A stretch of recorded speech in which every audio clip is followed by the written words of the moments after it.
Hi guys, welcome to Original Crafts. It's me Chitrapriya. இந்த வீடியோவில் என்ன பார்க்க போகிறோன்னா, இப்போ பார்க்குறீங்க இல்லையா, இந்த மாதிரி வந்து ஜுவல்லரி எப்படி மேக் பண்ணுறது அப்படிங்கிறது மட்டும்தான் இந்த வீடியோவில் பார்க்க போகிறோம். பெயிண்டிங்கு பேக் பண்ணிவிட்டு அப்புறம் வந்துட்டு பெயிண்டிங் பண்ணுறதெல்லாம் நெக்ஸ்ட் வீடியோவில் நம்ம பார்க்கலாம். ஏன்னா இந்த வீடியோ நான் இன்றைக்கி தான் எடுத்தேன். இங்கே மார்னிங் எடுத்துகிட்டு அப்படியே நான் உங்களுக்கு அப்லோட் பண்ணுறேன். நான் இன்றைக்கி வந்து பேக் பண்ணிட்டு கண்டிப்பாக நாளைக்கு வந்து பேக்கிங் அண்ட் பெயிண்டிங் வீடியோ நாளைக்கு கண்டிப்பாக போஸ்ட் பண்ணுறேன். இப்போ பார்த்தீங்கன்னா ஒரு சப்ஸ்கிரைபர் கேட்டிருந்தாங்க, எப்படி வந்து ஏர் பபிள் இல்லாமல் நீங்கள் வந்து பெண்டன்ட் பண்ணுறீங்க அப்படின்னு சொல்லிட்டு. அதுக்காக தான் நான் இந்த வீடியோ வந்து இப்போ பண்ணி காட்டுறேன். இப்போ பாருங்கள், இந்த மாதிரி வந்து மண்ணை நல்லா தேய்ச்சிட்டு இந்த மாதிரி லைட்டாக மேடு மாதிரி தெரிஞ்சினாலே அது ஏர் பபிள் தான். அந்த இடத்த வந்து நல்லா குத்தி விட்டுக்கோங்க. இந்த மாதிரி நல்லா நீங்கள் குத்தி விட்டிங்கன்னா அந்த இடம் என்ன ஆகும்னா நல்லா உள்ளே போயிடும், அந்த ஏர் ஃபுல்லாக வெளியே வந்துடும். இப்போ பாருங்கள், மறுபடியும் இன்னொரு இடத்துல வருது, அதுவும் அதே மாதிரி குத்தி விட்டுக்கோங்க. இந்த மாதிரி வந்து ரொம்ப லூஸான மண் எடுத்து நீங்கள் தேய்க்கும் போது நிறையா தடவை தேய்க்க வேண்டியது வரும். அப்போ தான் உங்களுக்கு கொஞ்சம் ஹார்டும் ஆகும், அப்புறம் அந்த ஏர் பபிளும் போகும். இப்போ பாருங்கள், மண் வந்து எனக்கு ரொம்பவே லூஸாக இருக்குது. அதனால தான் வந்து இதை நான் வந்து கொஞ்சம் ஹார்டன் பண்ணி காட்டுறேன். இப்படி வந்துட்டு கொஞ்சம் நிறையா தடவை வச்சு தேய்ங்க. கொஞ்சம் வந்து நல்லா காற்று வசதி நல்லா நிறையா இருக்க இடத்துல வந்து உட்காந்து இந்த மாதிரி பண்ணிங்கனாக்கா நல்லாவே நம்மளுக்கு வந்து ட்ரை ஆயிரும். இப்போ பாருங்கள், நான் வந்து வீட்டுக்கு வெளியே பண்ணிகிட்ருக்கேன். அதனால தான் வந்து எனக்கு சீக்கிரம் ட்ரை ஆகிடுச்சு. இப்போ பாருங்கள், இந்த அளவுக்கு வந்து நான் வந்து தட்டி தட்டி எடுத்துக்கிறேன். முழுசாக வந்து நல்லா தட்டி எடுத்துக்கோங்க. மோல்டு எடுக்க கொஞ்சம் லூஸாக இருந்தாலே போதும். அதே வந்து நீங்கள் பெண்டன்ட் பண்ணுறீங்க அப்படின்னா கொஞ்சம் ஹார்டாக இருக்கணும். அப்போ தான் நம்மளுக்கு இம்ப்ரெஷன்ஸ் எல்லாம் கரெக்டாக விழுக்கும். இப்போ வந்து நான் மேலே மட்டும் லைட்டாக தேய்ச்சி எடுத்துக்கிறேன், இதுக்கான நம்ம மோல்டு எடுக்கிறதுக்காக. இப்போ பார்த்திங்கன்னா இந்த மாதிரி இந்த கவரிங் இந்த கம்மலெல்லாம் என்கிட்ட இருந்துச்சு. இதெல்லாம் வந்து பழைய கம்மல் வந்து வேஸ்ட்டாக போயிடுச்சு. வந்து அந்த ஸ்டோன் எல்லாம் விழுந்து அதுக்கப்புறம் அது வேஸ்ட்டாக போகும் இல்லையா, ஏதாவது திருகாணி தொலைஞ்சி போய் அந்த மாதிரி கம்மல் தான் நான் எடுத்திருக்கேன். அதில் இங்கே பாருங்கள், என் கையிலையும் நிறையா இருந்துச்சு, அதனால் நான் இதில் தேய்ச்சிட்டேன். நீங்களும் அதே மாதிரி வந்து அது மேலே எண்ணெய் நல்லா தேய்ச்சி எடுத்துக்கோங்க. எண்ணெய் நல்லா தேய்ச்சிட்டு அது மேலே உங்களுக்கு எந்த ஷேப்பில் டிசைன் வேணுமோ அந்த மாதிரி வச்சு ப்ரெஷ் பண்ணிக்கோங்க. உங்கள்கிட்ட எவ்வளோ பெரிய கம்மல் இருந்தாலும் சரி, ஸ்டோன் ஒர்க் இருந்தாலும் சரி, அது வந்து வேஸ்ட்டாக இருக்குது அப்படிங்கும்போது நீங்கள் இந்த மாதிரி வந்து யூஸ் பண்ணிக்கலாம், ரொம்ப நல்லாயிருக்கும். இப்போ பாருங்கள், இந்த மாதிரி வந்து நான் வச்சு எடுத்துட்டேன். இப்போ பார்த்தீங்கன்னா நான் ஒரு சைடு வந்து இப்படி வச்சு எடுத்துட்டேன். அதே கம்மலை நீங்கள் ஆப்போசிட் சைடு வச்சு எடுத்துக்கோங்க. எனக்கு வந்து இந்த மாதிரி ஒரு ஷேப் வேணும், ஒரு மாதிரி க்ராஸான ஒரு ஷேப்பில் நான் பண்ணுறதுனால நான் அந்த மாதிரி பண்ணிக்கிறேன். உங்களுக்கு வந்து எந்த டிசைனில் வேணுமோ அந்த மாதிரி பண்ணிக்கோங்க. இதே ரவுண்டு வேணும்னு நினச்சிங்கன்னா இந்த இடத்துல அந்த எக்ஸஸாக இருக்கிற இடத்துலலாம் சின்ன சின்ன புள்ளி மாதிரி ஏதாவது டிசைன் கொடுத்திங்கன்னா ரவுண்டு ஷேப் வந்துடும். இப்போ பார்த்தீங்கன்னா இன்னொரு கம்மலுக்கும் சின்ன கம்மலுக்கு வந்து நான் எண்ணெய் தேய்ச்சி எடுத்துக்கிறேன். நீங்கள் கிட்ட அந்த ஒரு கம்மல் இருக்கும் இல்லையா, சிலதில் வந்து இன்னொரு கம்மல் தொலைஞ்சு போயிருக்கும், அந்த மாதிரி கம்மல் வந்து நீங்கள் யூஸ் பண்ணலாம். இதுக்கு வந்து ரொம்ப நல்லாவே டிசைன் விழுக்கும். நான் இந்த கவரிங் கம்மல் எடுத்திருக்கேன். இதில் வந்து கொஞ்சம் நல்லா அந்த டீட்டெயிலிங் கொஞ்சம் நிறையா இருந்ததுனால உங்கள்கிட்ட எந்த கம்மல் இருந்தாலும் யூஸ் பண்ணிக்கோங்க. இப்போ பாருங்கள், நான் இன்னொரு கம்மலுக்கும் அதே மாதிரி சென்டரில் வச்சு எடுத்துக்கிறேன். இந்த மாதிரி சென்டரில் வச்சு கொஞ்சம் நல்லா ப்ரெஸ் பண்ணிக்கோங்க. ப்ரெஸ் பண்ணிட்டு அதுக்கப்புறம் இது வந்து பொறுமையாக எடுங்க. எல்லா இடமும் உள்ளே போயிருக்கா அப்படின்னு சொல்லிட்டு செக் பண்ணிட்டு எடுங்க, இல்லாட்டி நம்மளுக்கு டீட்டெயிலிங் கொஞ்சம் கரெக்டாக வராது. அதுக்காக இப்போ பாருங்கள், இப்போ நான் வந்து எல்லாம் ப்ரெஸ் பண்ணி எடுத்துட்டேன். அதே மாதிரி இதுக்கும் கொஞ்சம் எண்ணெய் தேய்ச்சிட்டு அந்த கார்னர் 2 சைடும் வச்சு எடுங்க. நான் இந்த மாதிரி ஒரு ஷேப் எனக்கு பிடிச்சிருக்கு அப்படிங்கிறனால நான் இந்த மாதிரி பண்ணுறேன். இப்போ நீங்களும் வந்து இதே மாதிரி பண்ணிக்கோங்க. இப்போ பாருங்கள், இது வந்து செஞ்சுட்டு இதை வந்து காய வச்சு எடுத்து வச்சுக்கோங்க. காய வச்சு பேக் பண்ணுறதுனால உங்கள் இஷ்டம் தான். நம்ம பேக் பண்ணாமையும் கூட பண்ணலாம், நல்லா தான் வரும். நான் வந்து பேக் பண்ணியிருக்கேன், வந்து நான் உங்களுக்கு காட்டுறேன் பாருங்கள். இப்போ இந்த மாதிரி வந்து இது எல்லாத்தையும் எடுத்துகிட்டு டிசைன் பண்ணி முடிச்சுட்டு நான் இன்னி கொஞ்சம் எக்ஸ்ட்ரா டிசைன் பண்ணலாம் அப்படின்னு சொல்லி வச்சுருந்தேன். வச்சுட்டு என்ன ஆயிடுச்சு, வந்து கீழே விழுந்ததில் வந்து கொஞ்சம் மோல்டு உடஞ்சிச்சு. இதை நான் காய வச்சு பேக் பண்ணி தான் வச்சுருந்தேன். ஆனால் நம்மளோட டிசைனுக்கு எதுவும் ஆகலை, நம்ம எக்ஸ்ட்ரா கொடுத்துருந்தோம் கொஞ்சம், அது மட்டும்தான் இதாகிடுச்சு. அதனால் டிசைன் அப்படியே இருந்ததுனால நான் அதே மோல்டு யூஸ் பண்ணுறேன். நான் உங்களுக்கு பண்ணி காமிக்கிற பாருங்கள். இப்போ நம்ம முன்னாடி தேய்ச்ச மண் நல்லாவே ஹார்ட் ஆயிடுச்சு.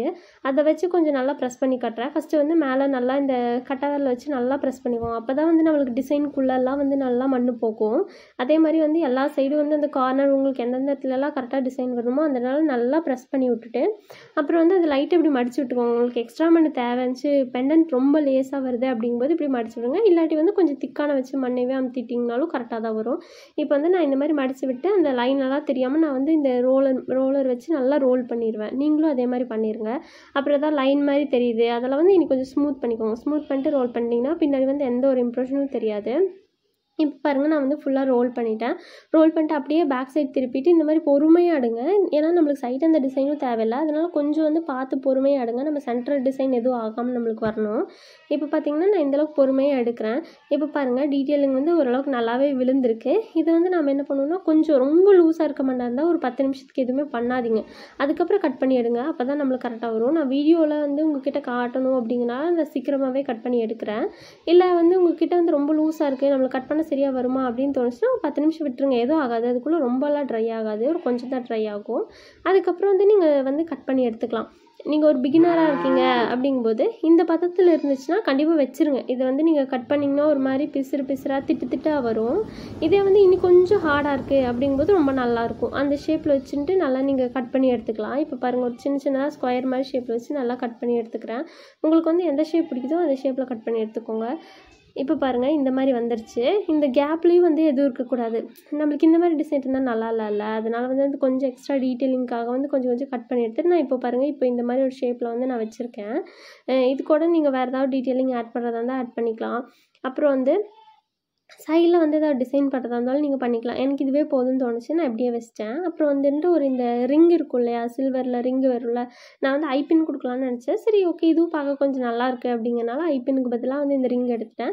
இந்த ரிங்கில் வந்து கொஞ்சம் நல்லா வந்து இந்த க்ராஸாக வளைஞ்சிருக்கும், அது ஸ்ட்ரைட்டாக வளைச்சிட்டு இப்போ சென்டரில் வச்சு நல்லா வச்சு ப்ரெஸ் பண்ணிக்கோங்க.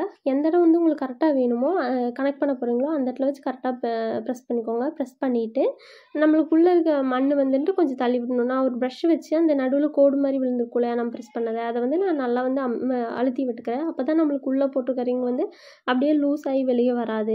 கொஞ்சம் நல்லாவே உள்ளே ப்ரெஸ் பண்ணி விட்டுருங்க. ஏன்னா பேக் ஆகும்போது க்ளே வந்து இன்னுமே சுருங்கும். அப்போ வந்து உங்களுக்கு பெருசாக ரிங்கு தெரியும். உங்களுக்கு பெருசாக ரிங்கு தெரியாமல் இருக்கணும்னா உள்ளே நல்லா தள்ளி விட்டிங்கன்னா தான் வந்து உங்களுக்கு அந்த ரிங்கு தெரியாமல் இருக்கும். அதுக்காக கொஞ்சம் நல்லா ப்ரெஸ் பண்ணி விட்டுருங்க. ப்ரெஸ் பண்ணி விட்டு இப்போ பாருங்கள், நான் கையில் வச்சுருக்க மண் ரொம்ப லூஸாக இருக்கும். நீங்கள் பிகினர்ஸ் வந்து செய்யும்போது ரொம்ப கஷ்டமாக இருக்கும். நீங்கள் வந்து என்ன பண்ணுங்கன்னா கொஞ்சம் நேரம் கழிச்சிட்டு அதுக்கப்புறம் ஏதாவது டிசைன் கொடுக்குறது இந்த மாதிரி ஆட் பண்ணுறதெல்லாம் பண்ணுங்கள். இதுக்கே நான் ரொம்ப கஷ்டப்பட்டேன் இந்த மண்ணை ஹேண்டில் பண்ண. கொஞ்சம் ஹார்டாக இருக்க மண்ணை யூஸ் பண்ணிங்கன்னா இன்னுமே நல்லாயிருக்கும். இப்போ பாருங்கள், இப்போ இந்த மாதிரி வந்து வச்சு லைட்டாக நான் ப்ரெஸ் பண்ணிக்கிறேன். இது எதுக்காகனா நம்ம கீழே வர ஒரு டிசைனுக்காக அந்த கார்னர்லேயே அந்த டிசைனை வந்துட்டு கட் பண்ணி எடுத்துக்கலாம். நம்மளுக்கு என்ன ஷேப்பில் வேணுமோ, எனக்கு ஒரு ஸ்கொயர் ஷேப் மாதிரி கட் பண்ணலாமான்னு யோசித்தேன். அது நல்லா இருக்காது அப்படின்னு சொல்லிட்டு நான் வந்து இந்த மாதிரி ஒரு ட்ரையாங்கிள் ஷேப்பில் கட் பண்ணி எடுத்துக்கிறேன். நீங்களும் அதே மாதிரி கட் பண்ணி எடுத்துக்கோங்க. இப்போ இந்த மாதிரி வந்து க்ராஸாக வச்சு ஷேப்பில் கட் பண்ணி எடுத்துக்கோங்க. கட் பண்ணி எடுத்துகிட்டு கீழே நம்ம வந்து ஹேங்கிங் பீட்ஸ் தான் ஆட் பண்ண போகிறோம். நீங்கள் ஹேங்கிங் பீட்ஸ் இல்லை அப்படின்னா இந்த ஷேப் வேணான்னா நீங்கள் இது கூட ஜிமிக்கி வந்து ஆட் பண்ணிக்கலாம். நான் வந்து ரொம்ப டிஃப்ரெண்ட்டாக இருக்கட்டும் அப்படின்னு சொல்லிட்டு தான் நான் இந்த மாதிரி வந்து ஒரு ஷேப்பில் வந்து ஆட் பண்ணுறேன். கொஞ்சம் யூனிக்காக இருக்கும் அப்படிங்கிறனால உங்களுக்கு வந்து வேறு ஜிமிக்கி பிடிக்குன்னா ஜிமிக்கி ஆட் பண்ணுங்கள், இல்லை வேறு ஏதாவது ஒரு டிசைன் பிடிச்சுன்னா அந்த மாதிரி ஆட் பண்ணுங்கள். நான் வந்து இந்த வீடியோவில் உங்களுக்கு ஏதாவது டெரகோட்டா பற்றின இன்ட்ரெஸ்டிங்கான ஏதாவது ஃபேக்ட்ஸ் ஏதாவது சொல்லணும் அப்படின்னு எனக்கு தோணுச்சு. அதனால் வந்து நான் எனக்கு தெரிஞ்ச விஷயங்களை நான் உங்க கூட ஷேர் பண்ணிக்கிறேன். வந்து இருக்க ஜுவல்லரிஸ்லேயே வச்சு டெரகோட்டா தான் ரொம்ப ஓல்டஸ்ட் ஜுவல்லரி. அதுக்கு டெரகோட்டா ஜுவல்லரிக்கு அப்புறம் தான் வந்துட்டு கோல்டு ஜுவல்லரி, சில்வர் ஜுவல்லரி எல்லாமே இன்வென்ட் பண்ணாங்க. ஃபஸ்ட்டு இந்த ஜுவல்லரி தான் நிறைய பேர் யூஸ் பண்ணிகிட்டு இருந்தாங்க. நீங்கள் படிச்சிருக்கலாம், இந்த சிந்து சமவெளி நாகரிகம், மொஹஞ்சதாரோ அந்த மாதிரி பிளேசஸ்லாம் நிறைய இந்த மாதிரி டெரகோட்டா ஜுவல்லரிஸ் வந்து யூஸ் பண்ணியிருக்காங்க. அதுக்கான ஆதாரமாக இந்த நிறைய பீட்ஸு அதெல்லாம் வந்து கிடச்சிருக்கு. அந்த மாதிரி ஒரு பொருளை வந்துட்டு நம்ம இப்போ வந்து மாடர்னாக ரீக்ரியேட் பண்ணி பண்ணும்போது அது பார்க்குறதுக்கு ரொம்ப சந்தோஷமாக இருக்குது எனக்கு. அதனால தான் நான் இந்த மாதிரி ஜுவல்லரிஸ் பண்ணுறேன். உங்களுக்கு வந்து இது பிடிச்சிருந்துச்சுன்னா வந்து உங்களுக்கு இந்த மாதிரி ஜுவல்லரிஸ் வந்து நீங்கள் ஏதாவது டிஃப்ரெண்ட்டாக ட்ரை பண்ணணும் அப்படின்னு நினச்சின்னா என்கிட்டன்னு சொல்லலை, உங்களுக்கு யார்கிட்ட வேணாலும் நீங்கள் இந்த மாதிரி ஜுவல்லரிஸ் வாங்கி போடுங்க, இல்லாட்டி நீங்களே செஞ்சு வேணாலும் போடுங்க. ரொம்ப நல்லாயிருக்கு. எனக்கு இது போடும்போது நாமளே பண்ணது அப்படிங்கிற ஒரு ஃபீல் நல்லா இருக்கிறனால தான் இந்த மாதிரி ஜுவல்லரிஸ் நான் நிறையா பண்ணுறேன். உங்களுக்கு பிடிச்சுன்னா நீங்களும் அதே மாதிரி பண்ணுங்கள். இப்போ பாருங்கள், கீழே ஒரு ரிங் கனெக்ட் பண்ணி ரிங்கில் வந்து 3 ஹேங்கிங் பீட்ஸ் கனெக்ட் பண்ணி கீழே இன்செர்ட் பண்ணிட்டேன். அப்புறம் ஒரு ஐபின் வச்சு சென்டரில் கனெக்ட் பண்ணியிருக்கேன். இப்போ பார்த்தீங்கன்னா வந்து நம்ம இந்த சைடில் போகிற அந்த பீட்ஸ் மாதிரி வந்து செய்யலாம். அந்த இது பெண்டன்ட்காக இல்லை சென்டரில் இருந்துச்சியா அந்த டிசைனை வச்சே வந்து நான் வந்து பண்ணுறேன். இப்படி கீழே வச்சு அமுத்துனீங்கன்னா அது அந்த டிசைன்ஸ் எல்லாமே உள்ளே வந்து நல்லா ஃபில் ஆகிக்கும். அதுக்கப்புறம் கொஞ்சம் பார்த்து பொறுமையாக எடுங்க. இந்த மாதிரி எடுத்துகிட்டு அந்த சைடில் வந்து எல்லா டிசைன்ஸும் தான் வந்திருக்கும். அதெல்லாம் நம்ம கட் பண்ணி எடுத்துகிட்டு நம்மளுக்கு தேவையான அந்த சின்னதாக இருக்க அந்த டிசைன் மட்டும் நம்ம எடுத்துக்கலாம். இப்போ பாருங்கள், அதை கட் பண்ணி ரவுண்டாக கட் பண்ணி நான் எடுத்துட்டேன். அப்புறம் வந்து ஏதாவது வந்து தேவையில்லாத பீஸ் ஏதாவது இருந்துச்சுன்னா அதெல்லாம் கட் பண்ணிட்டு கொஞ்சம் ஸ்மூத் பண்ணிக்கோங்க.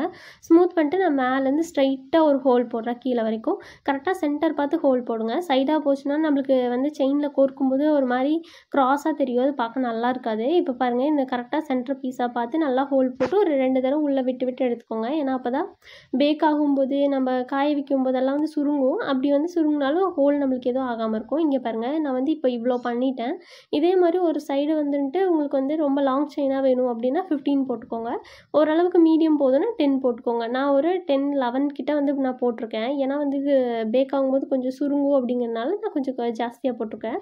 உங்களுக்கு செயினோட லென்த்தை பொறுத்து நீங்கள் எவ்வளோ வேணால் போட்டுக்கலாம். இப்போ வந்து நம்ம இயரிங்ஸ் பண்ணலாம். அதுக்கு பார்த்தீங்கன்னா இதே மாதிரி ஒரு ரிங்கில் வந்து 3 வந்து 3 பீட்ஸ் போட்டு கனெக்ட் பண்ணி வச்சுக்கோங்க இந்த மாதிரி ரிங்கில்.